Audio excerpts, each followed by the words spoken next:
Hey guys, we received this Carmelli store fly trap indoor for test and try. So it's a flute fly trap for indoors. The plug-in flying insect traps, catcher with a dimmable UVA attractive light and light mode.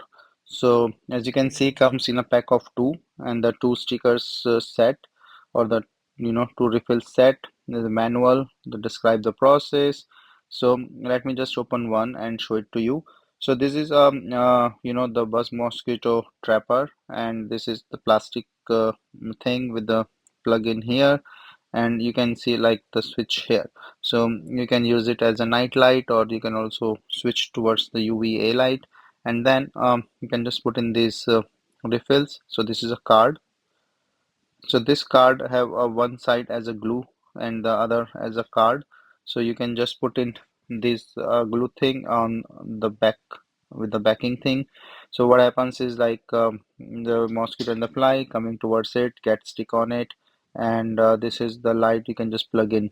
So a pretty straightforward thing with a easy to use application and the other thing. So just take out like this protective covering and this glue stick, and it can go on the back of it. So the arrows are there that you can see, and this all set. So you can just put it in the electric plug now, and then it will start working. You can double flash it or a thing to turn it to the night lamp, but I will prefer a UVA light just to show. So this is the UVA light you can see in the backing in the back. So all these LED lights are there. So it's pretty nice and helpful stuff and straightforward use. You can just refill and change the card there.